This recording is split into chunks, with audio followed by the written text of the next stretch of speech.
Well, it's come to my attention that even though I'm on a mango farm, I haven't shown any mango processes, or mango picking I should say. So let's get into it. Oopsie. But see me ugly mug again.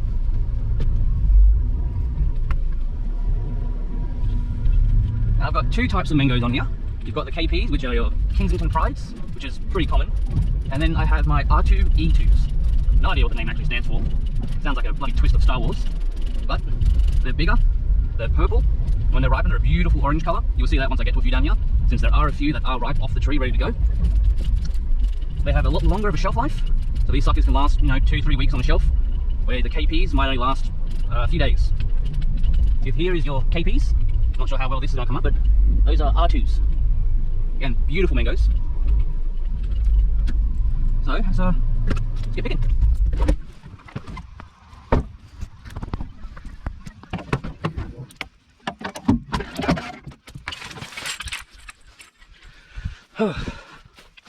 Now it is a bit rainy, pretty overcast, nice and cool day in Darwin, so let's hope I don't get struck by lightning. Of course, we've got the magpie geese helping themselves. Be a bit hard to sell that one.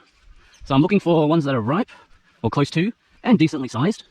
These guys are pretty good, but they could probably spend another week or two on the tree. Here we go. Walk straight past them.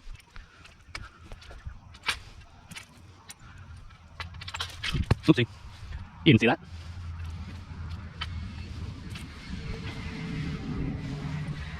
Of course, since I suffer from short ass syndrome, both picking poles. Because there will be some big juicy buggers up top that I just will not be able to get to with this little guy. And of course, there's always the added bonus of fighting some green ants. Now, these aren't the normal green ants you get in most parts of the rest of the country. They're not too bad. The bites don't really hurt. I should say the stings don't really hurt. But they do build their nests in clumps of leaves. They think they secrete a mucus and pull them in. And if you happen to accidentally brush up against one, I'll tell you what, you won't forget it in any short amount of time, and they will very kindly remind you, or let you know, that you've done it. Now, a bit of a, here you go. Now, this is a bit, normally, they'll get this beautiful kind of colour here, or colours all around you can see, but because this one hasn't been in the sun for that long, or it doesn't really get too much sun, it didn't form the colour, but it still will go to the beautiful orangey yellow colour once she has ripened, because that's just what they do. And again, fucking magpie geese. Well, that's alright. I don't chase them off, and in return they obviously get a snack, and they provide excellent fertiliser. So, let's see. I'll lose mangoes, sure. Bit of a pain in the ass, especially when you come across one that looks absolutely fantastic. You think, oh, I'll pick that tomorrow, or I'll get to it soon, and it could be the next day, it could be 10 minutes from when you've seen it. The second that you see those ones, it's best that you pick it straight away, because I guarantee you, those bloody geese will know that you've seen it, and they'll come get it on you. Because they can be right arseholes when they want to be. Oh, what the fuck is going on here?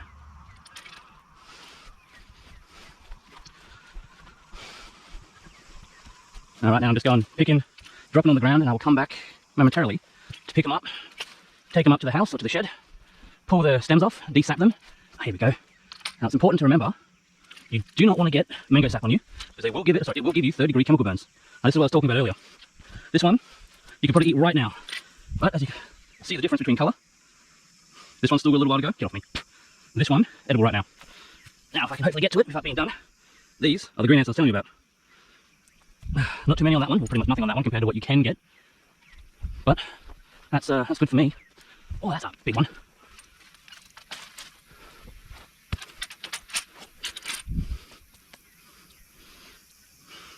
What size is that sucker? Fucking huge.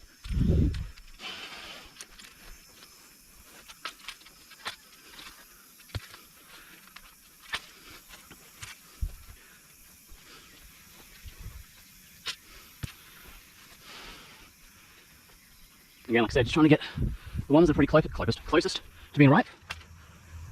It's also good to pick a few that are fair ways away from it. So that way you have ones that are ripe off the tree like I showed you before. Obviously you can eat them straight away. And you've got the ones that are close enough to being ripe, so maybe take a day or two, depending on how you store it. And then you have the ones that aren't anywhere near ripening, so you have a constant source or flow of mangoes that you can eat for however long you want to eat mangoes for, I guess. Now this season for mangoes is starting to come to a bit of a close. So most of the country's mangoes, or for Australia anyway, will pretty much come from Darwin, again for the most part. But as the mango season in Darwin starts to die out, you'll have places like Queensland. The big mango farms in Queensland will start picking up the slack, and that's usually when we have a huge influx of mangoes. And price will go down because mangoes are, well, we're starting to really flood the market. Oh, that little guy. Oh, fucking beautiful. Oh, they smell fantastic. Now it's a bit ironic because I do own this, in comparison, small mango farm. I'm on a 20-acre block and I probably only have about, I don't know, 15 acres, maybe a little bit less of mango trees. And the farms around me, a few hundred acres. Can't remember what's going with that. Bit of yarn, lost track. Beautiful lorikeets.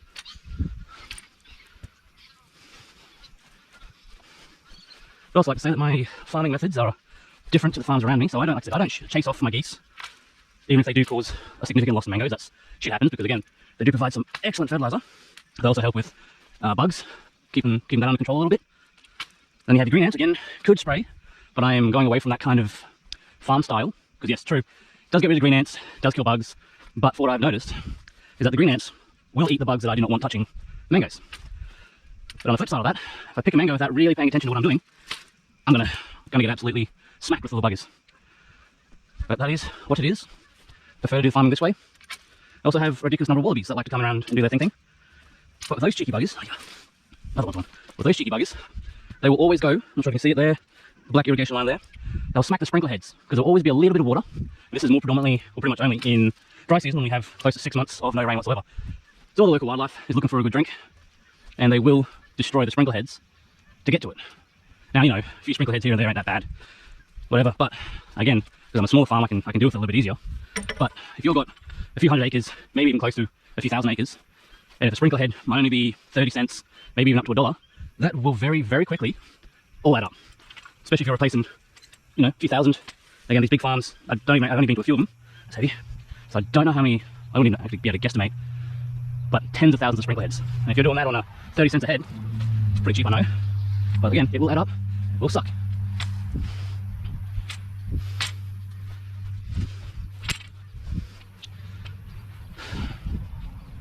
I'll also show you eventually a bit how to tell if your mango is actually ready to be picked. There are a few signs, you know, nothing too crazy. Sometimes the signs can be deceiving, but for the most part you'll be able to do it. Another beautiful ripe one.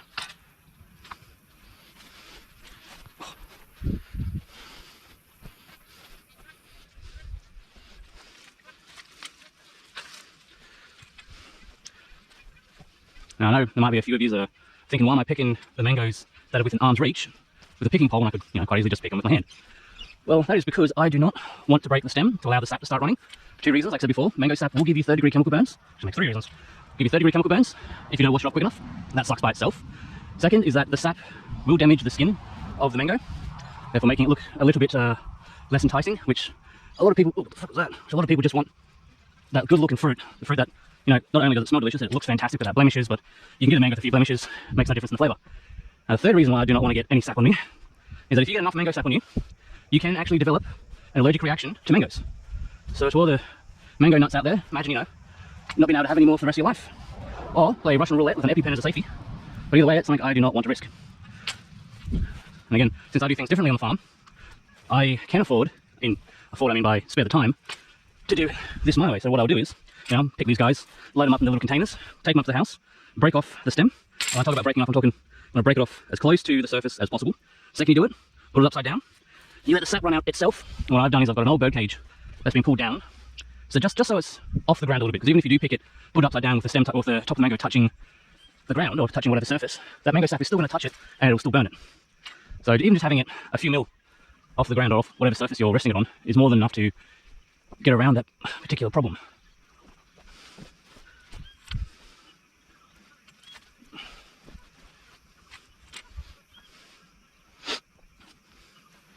Now, yeah, there's still a ridiculous amount of fruit on these R2s, and yeah, sure, I could definitely get all of them. I want the biggest ones, and I'll leave the little ones to give them a bit more time to plump them up. And with all this rain, because we've had we've had a lot of early rain so far this year, it'll pump these guys up super quick. And because, oopsie, mango trees do have a hollow section, obviously right in the middle of or pretty much any branch. So all here, all there, because it splits in two, there'll be 2 hollows, and that goes up to every branch, up to every stem, and it absolutely pumps water all into this fruit. Mangoes absolutely love as much water as they can get to help them ripen, mature faster, and oopsie, allow to have more. But the problem with pumping mangoes full of water is that sure, you'll get more fruit, you'll get stronger stems holding that fruit together, holding it onto the tree itself. But what happens is you end up accidentally or purposely, however you want to look at it, diluting the flavour. Because again, the more water goes through, fatter these mangoes become, less flavourful. Now with my trees, I don't water them at all. I don't water them in the dry season, so that's 6 months or so, 6 months or so of no water. And that causes them to still grow. Might not get as much mangoes, so no, I wouldn't get as many mangoes as I would if I'd watered them constantly, but the handoff to that is, the flavour of my mangoes, far superior than the flavour you would get pretty much anywhere else, because they have been pumping them full of water to, again, get that yield, get maximum amount of mangoes off their trees, therefore maximum amount of money in the shops, and that helps them out.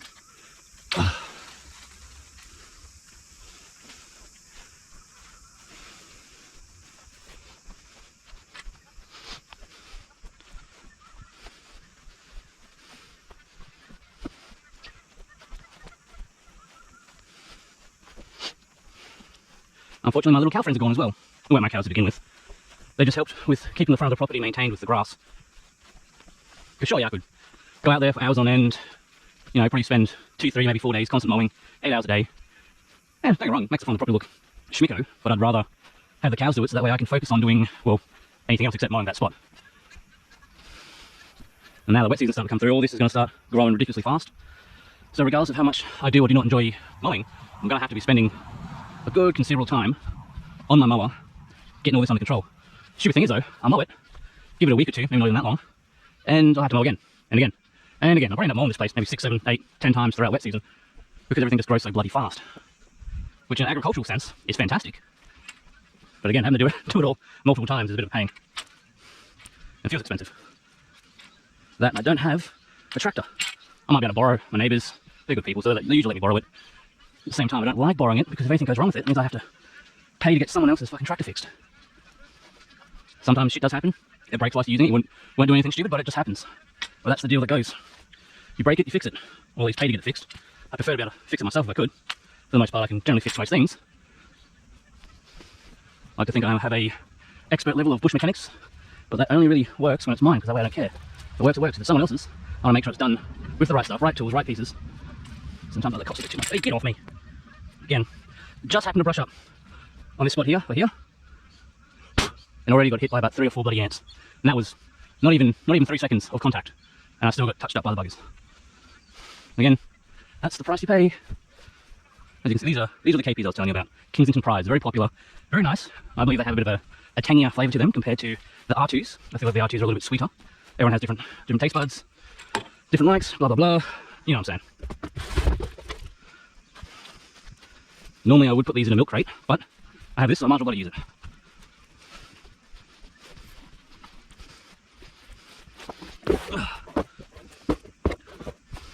Because sometimes when you pick them, they get absolutely mauled. And what I'm going to do is I'm going to leave these guys for last, because they are softer due to them being ripe.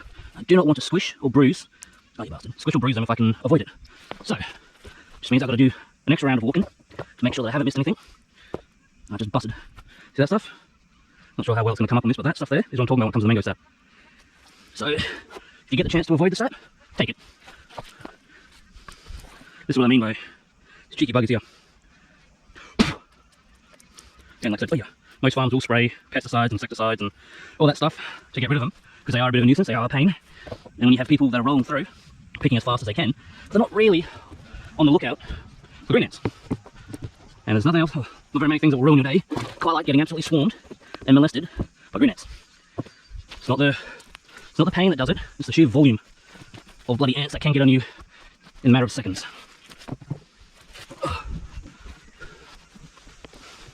Of course, geese always manage to get the best looking bits of fruit at the exact moment that you don't want them to.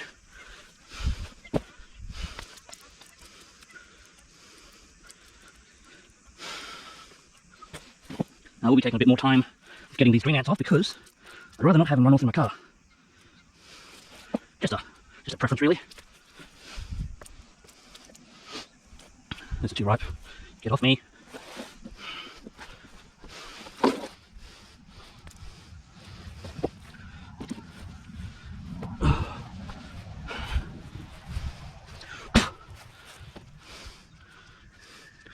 So neighbour drives past and sees me talking to myself.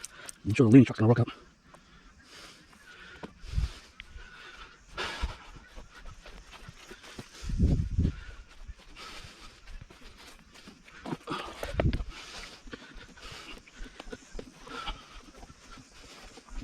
I'll put these in the back.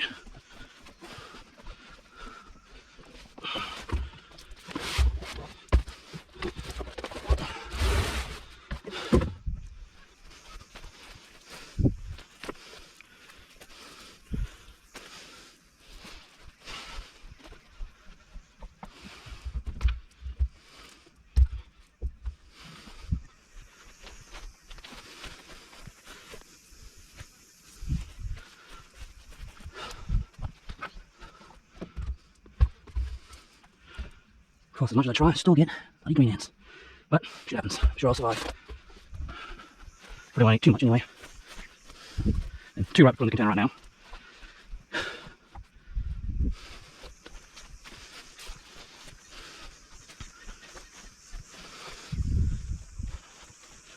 Oh, excuse me. It's also a bit, I wouldn't say dodgy, but not the best to pick mangoes whilst it's raining. I don't know the exact reason to why, but when you pick mangoes, and if you pick them and it starts to rain and they get a few of the droplets on them, they'll develop these big black dots. Again, no idea why they actually spring those dots, but they do it. And then for most of the part, no one will want to buy them. Not the big shops anyway. Woolies, Coles, places like that. Farmers markets will reject them. There'll be no difference in the flavour. They'll just have a few blemishes. But again, Woolies, Coles, any place that sells mangoes, farmers markets aren't too bad for it, but they still do it. They would reject them because of it. Which is a bit unfair. Some of these mangoes, well, most of these mangoes could still be sold with a little bit of blemish here and there, but shit happens, I guess.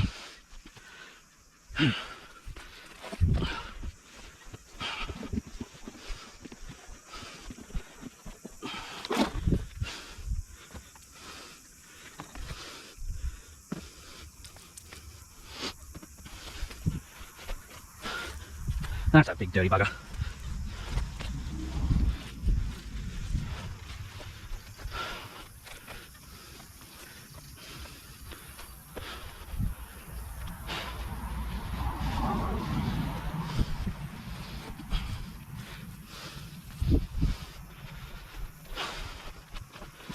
Oh, I might just bloody drive the car down here, pick these ones up, pick the rest up, head back up to the bloody crib, desat them, show you when they are looking to be ready to be ripened. Oh, sorry, I should say pick worthy. It's not exactly hard to spot, but like anything, if you don't know what you're looking for, you're not going to see it.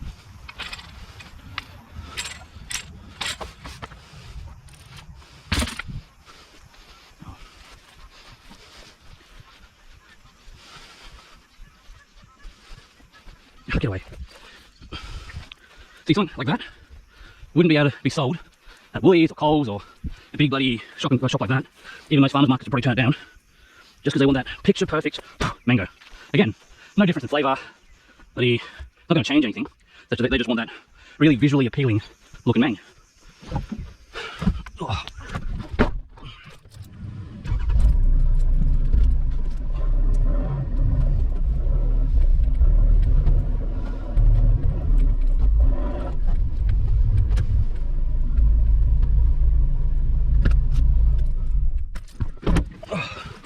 I'd also like to add that when wet season fully kicks off, and we get the full swing of wet season, I will not be able to drive right here where I am now. I will sink up to the diffs, and the only way I'll be able to get it out is wait for it to dry. Doesn't matter what kind of bloody car you're in, doesn't matter if you're a tractor, anything like that. If you come down this part of the world at the height of wet season, you're not getting out. As like this driveway will be completely underwater. Even the high spot of the driveway there, underwater, all over there, like you wouldn't even be able to stand here without sinking to your bloody ankles, if not further. Now it's a little bit worse on this particular part of the area. This block here is the lowest lying block in this area. That, and when it does rain, it rains hard. How it works is all the water that's on the other side of the road will rush to this side, because whoever made the road or whatnot didn't do it properly. So even to the point where, I'm not sure if you can see it or not, the other part of the concrete there goes under the main road, goes all the way up, and even past this block here and up there. All the water will come from there, will race down there to roughly where that tyre is. All of it will run under the ground, under the road I should say, come back out on the other side, and all come here.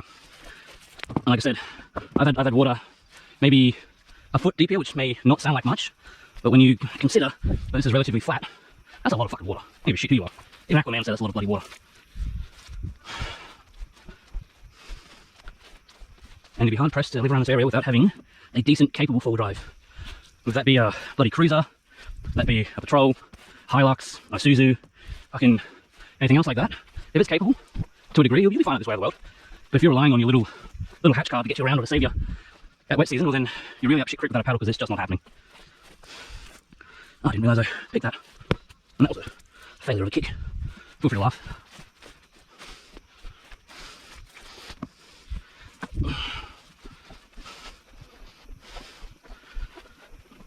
So I've got one more little crate I want to fill up. Because I've picked all the ones down this end of the world that I want to pick, I shall go for a cruise. Some may even say a peruse. Up closer to the house. Still have a fair few mangoes on the trees up there as well. I don't know if I even missed any when I was walking. Looks like it's good.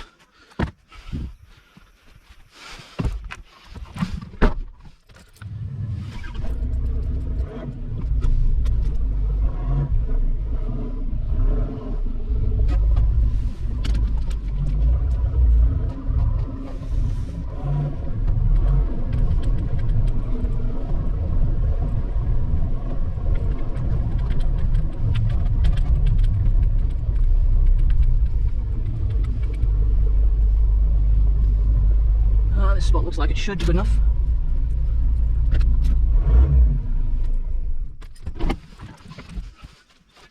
Oh yeah, there's some decent looking ones there.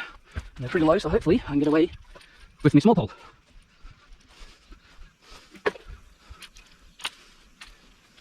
Knowing me, which I always do it, I always overpick.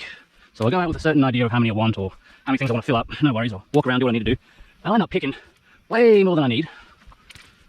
Which, luckily for me, I'm always able to find buyers. I mean, shit, the mangoes. You can't find a buyer for a mango, then you're fucking really struggling with life.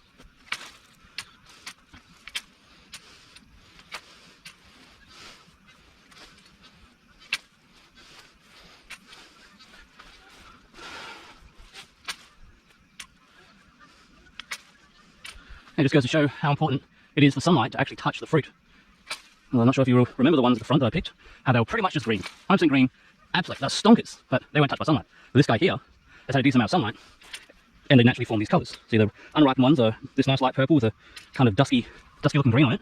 And as you've seen, the ripe ones will go a nice orangey yellow. Obviously the transition from one colour to another is also a good determinator on what's going to be close, what's going to be ripe, you know, X, Y, Z. And I'll try and find a good mango. They're all good, but one that will accurately show what to look for when picking 4 mangoes. Because you can pick them too early, obviously. That's pretty self-explanatory, I guess. And you have to know the time to look out for what to... I'm stumbling my words. So, let's see which one's a good one. There's usually a few indicators, you know, minusing the colour, because when they're ready to pick is not when they're ripe. Sorry, distraction. 2 black cockatoos. Oh, they're beautiful. Absolutely stunning birds. Hope I got that on camera. And I was saying, normally you have a smiley face on the butt. So the butt, you know, top, butt, a bit of a smiley face. That's generally a good indicator on when they're getting ready to be ripe, or when they're pick worthy to start it. Then you have the stem as well. You see how this stem, I'm not sure if you can see it or not, actually dips down into the mango itself. That's a good indicator of when they're going to be ready. Now, unfortunately, I can't find any right now that would have the other indicator, which is sugar crystals on the outside. Now, for the most part, they do just look like water droplets. When you, if you're looking at them, you're not touching them. But if you end up poking one, it's hard, obviously translucent, see-through, whatever you want to fucking say. That's also another really good indicator on if they're ready to be picked or not. Now, there is another way, and these guys will all be too far gone for me to actually show you, since they're all ready to be picked as it is. But usually what happens, the best indicator will require a sacrifice of the mango itself. So you walk around, you'll find one that's, you know, damaged or got marks in it or something, but something you know is not really going to sell that well, if at all, in a shop. Take that one, pick it off the tree, then you slice it.